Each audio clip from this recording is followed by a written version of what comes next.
Hello students. स्वागत है आप सभी का अभ्यास पॉइंट के इस यूट्यूब चैनल पर। ये स्टूडेंट्स, आज की क्लास में बात करने वाले हैं क्लास 10th की एक और पोइम जिसका नाम है द ट्रीज। और इस पोइम के जो ऑथर है उनका नाम है एड्रिन रिच।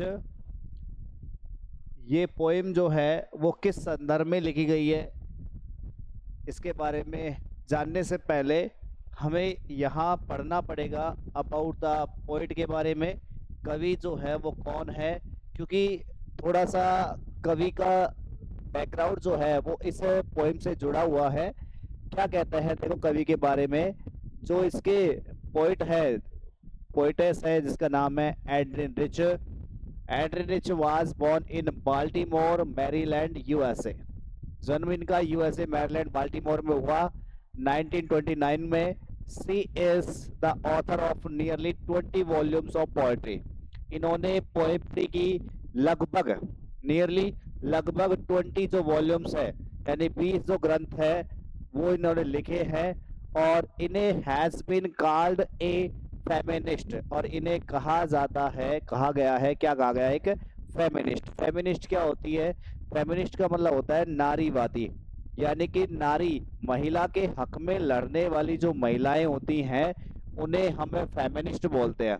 यानी कि हम कह सकते हैं यहाँ से कि ये स्त्री की जो पोजीशन समाज में गिरी हुई थी उसको सुधारने के लिए इनका बहुत बड़ा योगदान रहा है, इसलिए इनको फेमिनिस्ट कहा गया। साथ ही साथ एक रेडिकल पोइट, एक सुधारवादी कवि के तौर पर इनको देखा गया। रेडिकल मतलब होता है सुधारवादी, और पोइट का मतलब सभी जानते हैं कवि। अब क्या है हमारी इस पोइम में वो एक बार हम थोड़ा सा देख लेते हैं।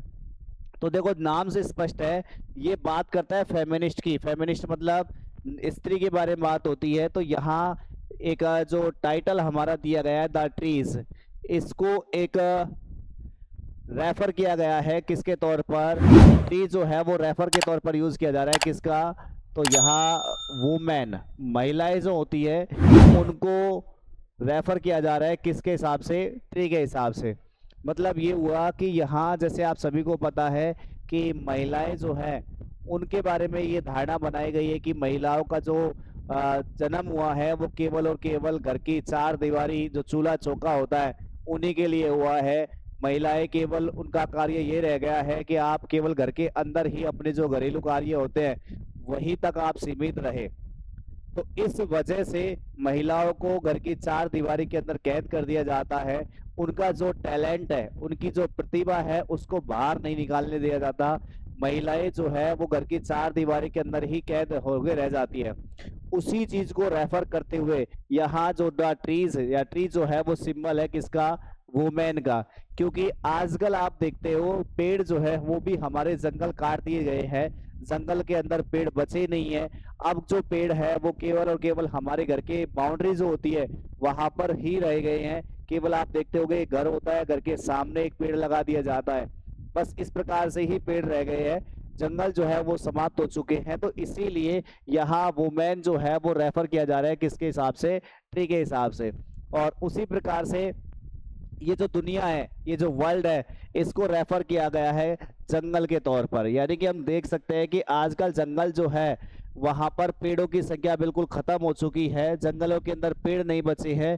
ठीक उसी प्रकार से इस वर्ल्ड के अंदर, इस दुनिया के अंदर जो महिलाओं की जो भूमिकाएं हैं, उनकी जो भागीदारी है उसको खत्म कर दिया गया है। या यूं कहे कि महिलाएं अपने आपको टैलेंट निखारते हुए इस संसार में अपनी जड़ें जमाने के लिए, अपना टैलेंट निकालने के लिए आगे बढ़ने की कोशिश तो करती है, लेकिन उस कोशिश को नीचे कर दिया जाता है, उस कोशिश को बिल्कुल खत्म कर दिया जाता है। तो हम यूं कह सकते हैं कि यहाँ पेड़ जो है वो सिंबल के तौर पर किया जा रहा है किसको? वुमेन को। यानी हम यूं कह सकते हैं कि जैसे महिलाएं अपना टैलेंट निकालने के लिए जंगल मतलब एक तरीके से वर्ल्ड की ओर यहाँ आगे प्रस्थान करने की ओर जा रही हैं।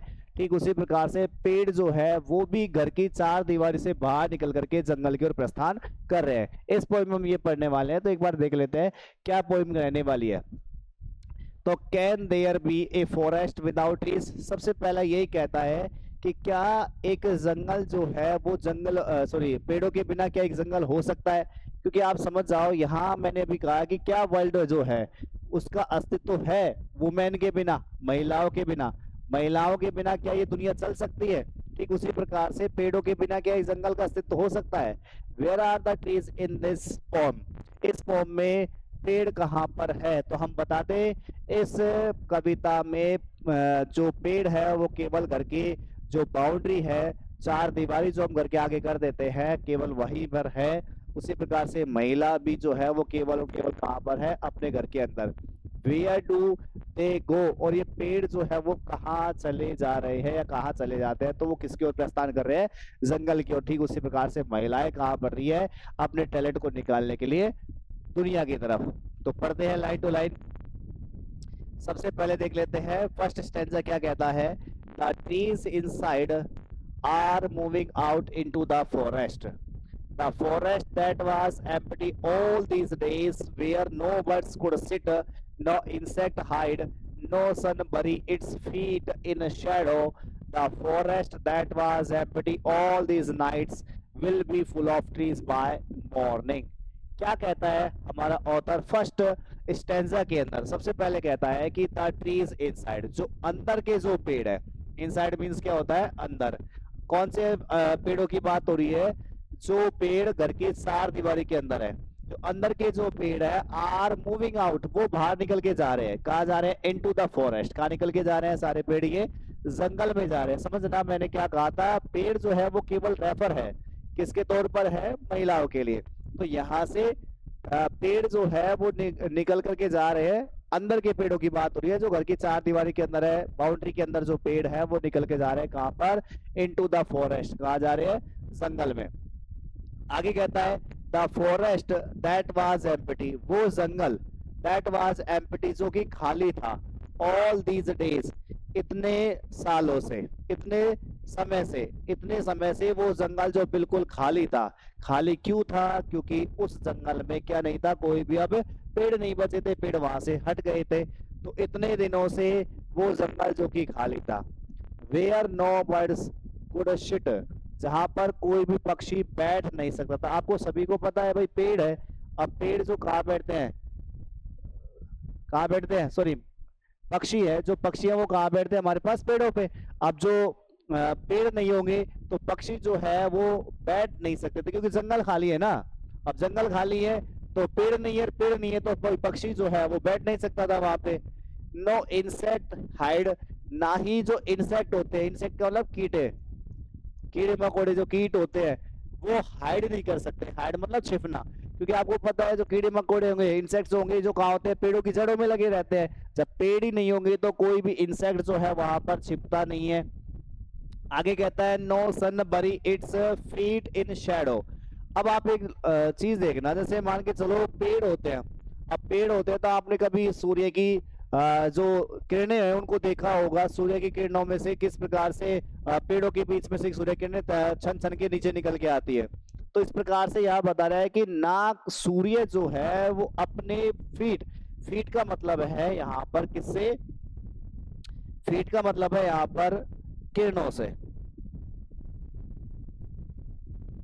फीट का मतलब किससे? यहाँ पे किरणों से।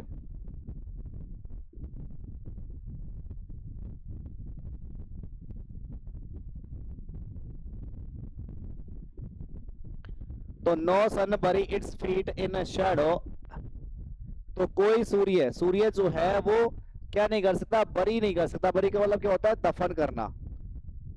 बरी का मतलब क्या होता है? दफन करना। किसको? इट्स फीट, अपनी किरणों को। यहाँ फीट मीन्स क्या है? रेज, यानी कि सूर्य जो है अपनी किरणों को दफन नहीं कर सकता। दफन का मतलब नीचे नहीं ला सकता। इन शैडो, इसकी परछाई में, क्योंकि जब पेड़ नहीं होंगे तो पेड़ों की परछाई नहीं होगी, छाया नहीं होगी, तो सूर्य की जो किरणें हैं वो सीधी कहाँ पड़ने वाली है? इस धरातल पर, इस पृथ्वी पर पड़ने वाली है। तो इसलिए सूर्य जो है अपनी किरणों को उसकी छाया में दफन नहीं कर सकता।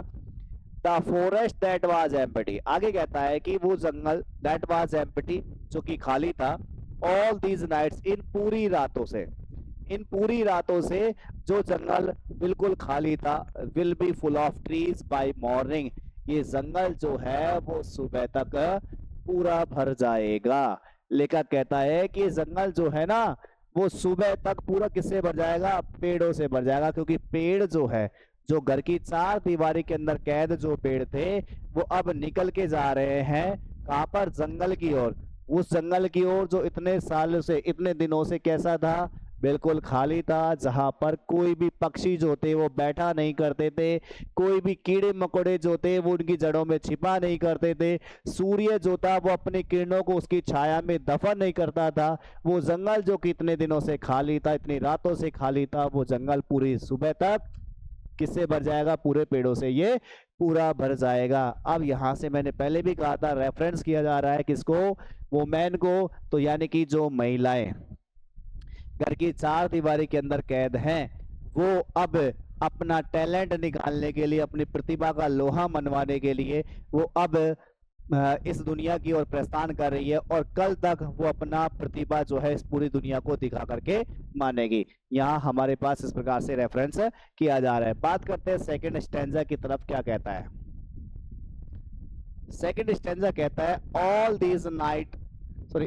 night the roots work to disengage themselves from the cracks in the veranda floor. The leaves strain towards the glass. Small twigs stiff with exertion, long crept about, shuffling under the roof like newly discharged patient, half days moving to the clinic door. देखिए क्या कहता है इस stanza में। तो देखो यहाँ बात हो रही है उस पेड़ के बारे में, वो पेड़ जो घर के अंदर है, और घर के अंदर भी क्या? बरामदे में ही है।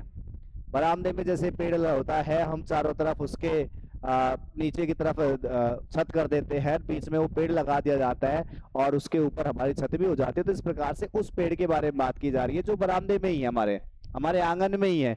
चारों तरफ हमने उसके आगे चारों तरफ छत बनाई हुई है नीचे। तो वो उस पेड़ के बारे में बात हो रही है। ऑल नाइट, पूरी रात भर। द रूट्स वर्क, पूरी रात भर उस पेड़ की जो जड़ें हैं वो क्या करेगी? काम करेगी।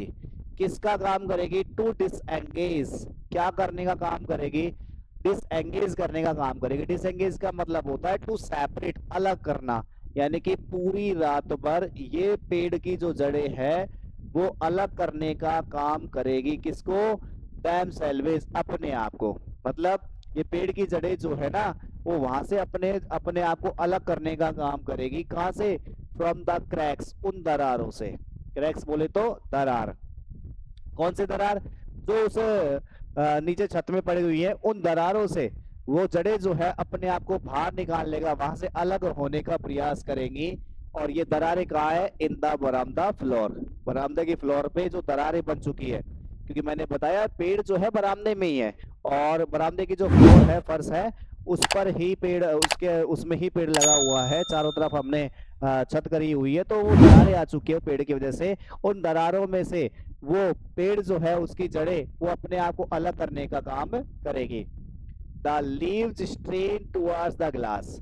आगे कहता है ये इस पेड़ की जो पत्तियां है, इस पेड़ की जो पत्तियां स्ट्रेन कर रही है। स्ट्रेन का मतलब होता है प्रयास करना। स्ट्रेन का मतलब खींचना, प्रयास करना, आगे पीछे होना। तो ये पत्तियां जो है वो प्रयास कर रही है, यानी कि बढ़ रही है।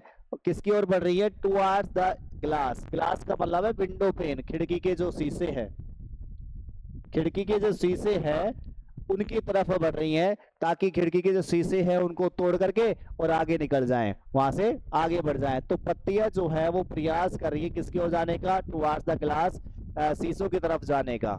इसके अलावा small twigs stiff with exertion. Small का मतलब छोटी, ट्विग्स का मतलब टहनियां। छोटी टहनियां जो है स्टिफ हो जाती है, कठोर हो जाती है। स्टिफ बोले तो सख्त या कठोर। छोटी टहनियां जो है वो कठोर हो जाती है विद एक्सर्शन। एक्सर्शन बोले तो अत्यधिक प्रयास से। बहुत ज्यादा इन्होंने प्रयास किया, और इस अत्यधिक प्रयास से ये छोटी छोटी टहनियां जो है वो कैसी हो गई है? बहुत ज्यादा सख्त हो गई है, कठोर हो गई है। आगे बात करते हैं long cramped bouts सफलिंग under the roof. क्या कहता है देखो, लॉन्ग क्रैम्प्ड बाउट्स। लॉन्ग का मतलब लंबी, क्रैम्प्ड का मतलब मुड़ी हुई, लंबी मुड़ी हुई बाउल। बहु का मतलब होता है टहनियाँ। अब देखो टहनियों में भी कुछ ऐसे है, जैसे कि टहनियों के लिए को हमारे पास ट्विग्स भी आ रही है, ब्रांच भी आती है, यहाँ BOUGS बाउट जो आ रही है वो भी आ रहा है। जैसे ये हमारे पास पूरा पेड़ है, इस पूरे पेड़ के अंदर जो मुख्य जो शाखाएं निकल के जाती है उसको तो हम ब्रांच बोलते हैं। और ब्रांच के बाद में इस प्रकार से एक और उसकी ब्रांच जो निकल के जाएगी उसको हम बोलेंगे क्या, ट्विक्स। और ट्विक्स में भी जो बिल्कुल बारीक सी, जिसको हम मोड़ सकते हैं, जैसे कि नीम की जो डाल होती है जिसको हम मोड़ सकते हैं, तो वो जब आती है तो लंबी मुड़ी हुई जो टहनी है उनकी बारे में बात हो रही है। ये क्या कहलाएगी, ये जिसको हम मोड़ पाते हैं, छोटी छोटी डाल जो होती है उनको हम बोलते हैं बाउट्स। तो लंबी मुड़ी हुई जो टहनियां हैं वो क्या कर रही है, सफलिंग। सफलिंग बोले तो आगे पीछे होना, सफलिंग का मतलब है आगे पीछे होना। तो लंबी मुड़ी हुई टहनियां जो है वो आगे पीछे हो रही है, मतलब हिलडुल रही हैं। क्या कर रही हैं, हिलडुल रही हैं, आगे पीछे हो रही है, हिल्ला डुल्ला। अंडर द रूफ, उस छत के नीचे, उस छत के नीचे ये लंबी मुड़ी हुई टहनियां जो क्या है बहुत ज्यादा क्या कर रही है, हिलडुल डुल रही है। किसके तरह हिल रही है, like newly discharge patient half dazed moving the two the clinic doors. कैसे हिल रही है, मानो कि किसकी तरह, एक न्यूली डिस्चार्ज पेशेंट की तरह। न्यूली डिस्चार्ज पेशेंट आपको पता है, जैसे कि ऐसा मरीज एक ऐसा मरीज जो न्यूली अभी अभी क्या हुआ है, हॉस्पिटल से डिस्चार्ज हुआ है। अब जैसे आपको पता है मरीज जब होता है, एडमिट होता है कई दिनों से, उसके बाद जब वो थोड़ा सा रिकवर हो जाता है, ठीक हो जाता है, तो उसे डिस्चार्ज कर दिया जाता है। हालांकि वो पूरी तरीके से रिकवर नहीं हुआ है उस चीज से, लेकिन फिर भी उसको डिस्चार्ज कर दिया जाता है, छुट्टी दे दी जाती है उसको। तो जो कि कैसा है, अभी हाफ डेज है। हाफ डेज का मतलब आधा ही ठीक हुआ है वो, मूविंग, और वो निकल रहा होता है कहाँ से, टू द क्लिनिक डोर, यानी कि हॉस्पिटल के दरवाजे से। बहुत ज्यादा उतावला होता है घर जाने के लिए कि मैं जल्दी से जल्दी अपने घर पहुंच जाऊं, हॉस्पिटल के उस दरवाजे से। अभी आधा ही रिकवर हुआ है, आधा ही ठीक हुआ है, और उसी नए डिस्चार्ज पेशेंट की तरह बिल्कुल ये लंबी मुड़ी हुई टहनियां जो है, ये लंबी मुड़ी हुई जो हमारे पास में जो डालियां हैं, ये क्या कर रही है, उस छत के नीचे से सफलिंग कर रही है, हिलडुल रही है। अब देखिए यहाँ से एक बात है कि यहाँ हमारे पास न्यूली डिस्चार्ज पेशेंट, एक नया डिस्चार्ज पेशेंट की तुलना की जा रही है किससे, लॉन्ग क्रैप्ड बाउट से। यहाँ हमारे पास एक तुलना की जा रही है, क्योंकि लंबी मुड़ी हुई टहनियां जो है वो हिलती डुलती रहती है किसकी तरह, एक नए डिस्चार्ज पेशेंट की तरह। तो यहाँ देखोगे एक पेशेंट की तुलना की जा रही है किससे, पेड़ की उस डाली से, शाखा से, एक तरीके से टहनी से। तो और कौन सा वर्ड यूज किया जा रहा है इसमें, लाइक वर्ड को यूज किया जा रहा है। तो यहाँ हमारे पास एक फिगर ऑफ स्पीच है, एक अलंकार है, फिगर ऑफ स्पीच, जिसे हिंदी में हम अलंकार कहते हैं। तो यहाँ हमारे पास एक फिगर ऑफ स्पीच है जिसका नाम है सिमिली, जिसको हिंदी में हम उपमा अलंकार बोलते हैं। तो उसका यहाँ प्रयोग किया जा रहा है। क्या होता है सिमिली, तो सिमिली में there has been a comparison between two different objects using like और एज वर्ड, यानी कि यहाँ हमारे पास में जो अलग अलग प्रकार की जो चीजें होती है, जैसे इंसान की तुलना किसी जानवर से कर दी, किसी नॉन एनिमेट नाउन निर्जीव वस्तु से कर दी, तो इंसान की तुलना किसी और चीज से की जाती है, या कोई दूसरी चीज की तुलना किसी डिफरेंट ऑब्जेक्ट से की जाती है। लाइक वर्ड को काम में लेते हुए, कौन सा वर्ड को काम में लेते हुए, लाइक, और एक वर्ड और होता है इसमें एज। तो लाइक और एज वर्ड को काम में लेते हुए जब दो डिफरेंट ऑब्जेक्ट्स के बीच में तुलना की जाती है, तब ऐसी कंडीशन में हमारे पास एक फिगर ऑफ स्पीच जिसका नाम है सिमिली का प्रयोग होता है। तो जैसे यहाँ पर एक न्यूली डिस्चार्ज पेशेंट की तुलना लंबी मुड़ी हुई टहनी से की गई है और लाइक वर्ड को यूज किया गया है, इसीलिए यहाँ पर एक फिगर ऑफ स्पीच कौन सा आ रहा है, सिमिली। ठीक है, आगे बढ़ते हैं नेक्स्ट थर्ड स्टैंजा की तरफ। थर्ड स्टैंजा क्या कहता है हमारे पास में, I sit inside, doors open to the veranda, writing long letters in which I scarcely mention the departure of the forest from the house. The night is fresh, the whole moonshine in a sky still open, the smell of leaves and lichen, still reaches like a voice into the rooms. अब यहाँ खुद author लेखिका अपने बारे में बता रही है कि लेखिका क्या कर रही है।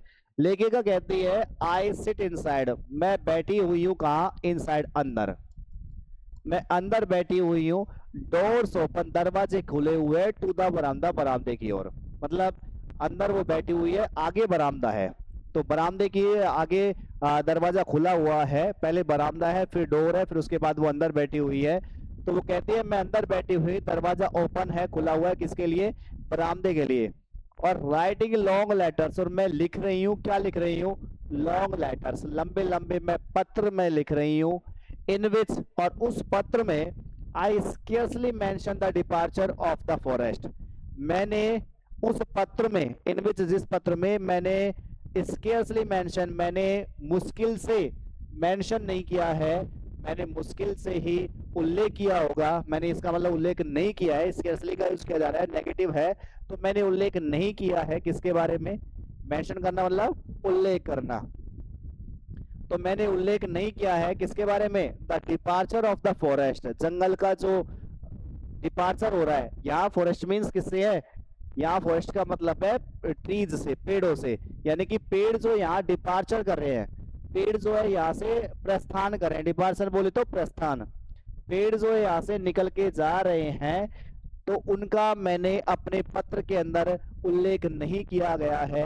फ्रॉम द हाउस, कहाँ से निकल के जा रहे हैं पेड़, घरों से। तो कहता है यहाँ पे कि मैं अंदर बैठी हुई हूँ, दरवाजा खुला हुआ है आगे बरामदे की ओर, और मैं बैठे बैठे क्या कर रही हूँ, राइटिंग लॉन्ग लेटर्स, लंबे लंबे मैं पत्र लिख रही हूँ, जिसमें मैंने, उन पत्रों में मैंने उल्लेख नहीं किया है किसका, घर से जो ये पेड़ जो है, फॉरेस्ट मतलब किससे है यहाँ पर, ट्रीज से, तो घर से जो ये पेड़ निकल करके जा रहे हैं, प्रस्थान करके जा रहे हैं, उनके बारे में मैंने उस पत्र में किसी भी प्रकार का कोई उल्लेख नहीं किया है।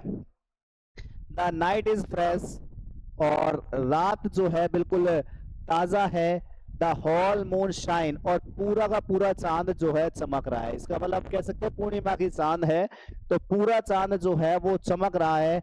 नाइट जो है बिल्कुल फ्रेश है।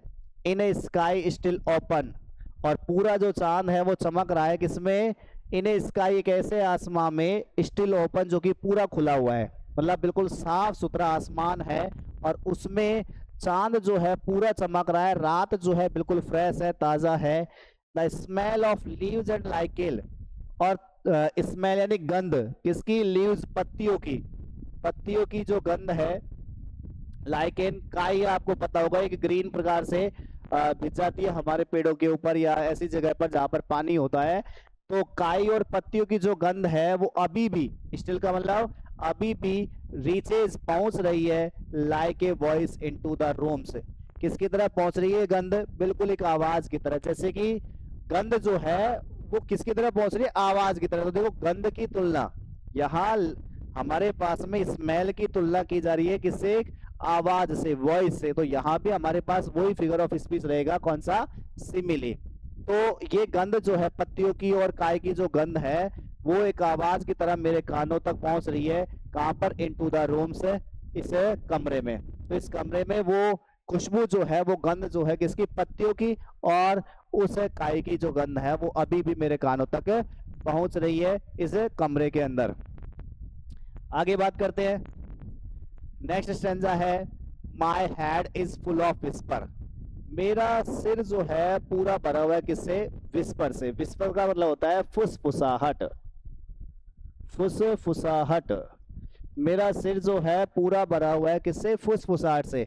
अब फुसफुसाहट क्या होता है, भिनभिनाहट की जो थोड़ी बहुत छोटी छोटी एक तरीके से आवाजें जो आती रहती है, भिनभिनाहट की या फिर और शोर शराबे की जो आवाजें आती रहती है, क्योंकि आपको पता है सारी रात भर पेड़ पौधे जो है वो सरसरा रहे हैं, कीड़े मकोड़े जो है वो भिनभिना रहे हैं, हवा की आवाज इसमें आ रही है, तो उस वजह से मेरा जो सिर है वो पूरा भरा हुआ है किससे, विस्पर से। विस्पर का मतलब फुसफुसाहट से, इधर उधर की बातों से, आवाजों से। विच टुमारो विल बी साइलेंट, और ये मेरा जो ये विस्पर जो है, ये फिसफिसाहट जो है वो कैसी हो जाएगी टुमारो, कल के दिन कैसी हो जाएगी, बिल्कुल शांत हो जाएगी। मतलब कल किसी भी प्रकार की कोई भी आवाजें नहीं आएगी। ये शोर शराबा, ये सरसराहट, पेड़ों की आवाजें, ये भिनभिनाहट, ये सब कुछ जो है वो कल के दिन बिल्कुल शांत हो जाएगी। फिर लेखिका कहती है लिसन, सुनो भाई। लेखिका कहती है लिसन, सुनो, द ग्लास इज ब्रेकिंग। क्योंकि आपको पता है यहाँ पेड़ों की जो पत्तियां थी वो ग्लास की तरफ आगे बढ़ रही थी, तो आगे बढ़ रही थी, तो लेखिका कहती है सुनो, जो ग्लास है, शीशा जो है, यानी कि पेड़ों सॉरी, हमारे पास जो विंडो का जो ग्लास है, विंडो पेन जो है वो क्या हो गया है, टूट गया है। द ग्लास इज ब्रेकिंग, शीशा टूट रहा है। The trees are stumbling forward, और पेड़ जो है स्टम्बल हो रहे हैं, स्टम्बल का मतलब उखड़ रहे हैं। स्टम्बल का मतलब क्या होता है, उखड़ जाना। पेड़ जो है वो उखड़ रहे हैं, फॉरवर्ड का मतलब आगे की ओर। पेड़ जो है वो आगे की ओर स्टम्बल हो रहे हैं, उखड़ के जा रहे हैं। इनटू द नाइट, कहाँ बढ़ रहे हैं, रात में। तो रात में ये पेड़ जो है उखड़ करके जा रहे हैं। Winds rush to meet them, और वाइंड्स यानी हवा, हवा जो है वो दौड़ रही है, बहुत तेज गति से हवा दौड़ रही है उन पेड़ों से मिलने के लिए कि हाँ भाई हमारे को गले लगा लो। यानी कि पेड़, हवा जो है उनकी मदद कर रही है क्या करने में, उखड़ने में। The moon is broken like a mirror, its pieces flash now in the crown of the tallest oak. आगे कहता है कि मून जो है वो ब्रोकन, ब्रोकन का मतलब टूट गया है, लाइक ए मिरर, किसकी तरह, एक दर्पण की तरह। मिरर बोले तो दर्पण। देखो अभी थोड़ी देर पहले हमने बात की कि मून जो है, थोड़ी देर पहले हमने बात की मून कैसा है, पूरा का पूरा था यहाँ से, हॉल मून, पूरा मून जो है वो चमक रहा है।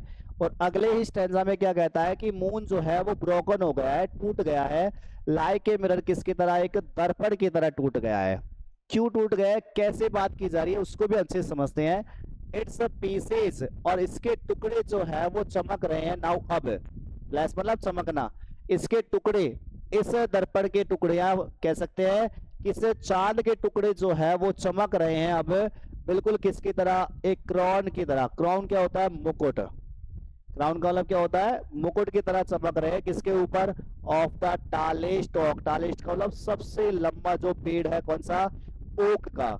ओक का जो सबसे लंबा पेड़ है उसके ऊपर से बिल्कुल मुकुट की तरह ये चांद के जो टुकड़े हैं वो चमक रहे हैं। अब देखो यहां से क्या कह रहा है, जैसे मान के चलो एक लंबा सा ओक का पेड़ है, और ओक का पेड़ इतना बड़ा है कि यहाँ से चांद जो है इस प्रकार से आधा उसके पीछे आ चुका है। जब चांद उसके पीछे आ चुका है तो चांद का जो ऊपर वाला हिस्सा है वो केवल किसकी तरह नजर आ रहा है, एक मुकुट की तरह नजर आ रहा है। तो इस प्रकार से चांद जो है वो टूट गया है बिल्कुल मिरर की तरह, और उसके टुकड़े जो चमक रहे हैं वो किसकी तरह चमक रहे हैं, क्राउन मतलब मुकुट की तरह। क्योंकि मुकुट जो है वो किसके ऊपर पहन गया हो, जैसे कि इस पेड़ का, ये जैसे ये पेड़ था यहाँ से, तो इस पेड़ के ऊपर जो ये मुकुट है, ये मुकुट को धारण कर दिया गया हो। जैसे यहाँ ये बना दिया हमने मुकुट आधा, इस प्रकार से चांद यहाँ तक का है। तो इस प्रकार से ऐसा लग रहा है जैसे कि ओक के पेड़ के ऊपर कोई मुकुट लहरा दिया गया हो, मुकुट पहना दिया गया हो, और इस प्रकार से चांद जो है वो बिल्कुल दर्पण की तरह टूटा हुआ नजर आ रहा है।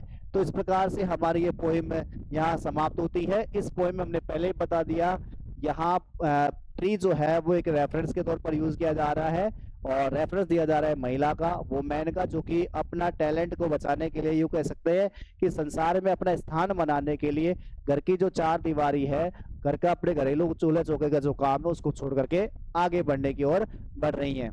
तो इस प्रकार से ये हमारी पोएम थी। आई थिंक ये पोएम जो है आपको काफी अच्छे से समझ में आई होगी, और उम्मीद करता हूँ कि आप आगे भी इस प्रकार से हमें अपना प्यार देते रहेंगे, और मिलते हैं आपसे अब नेक्स्ट क्लास में। Thank you.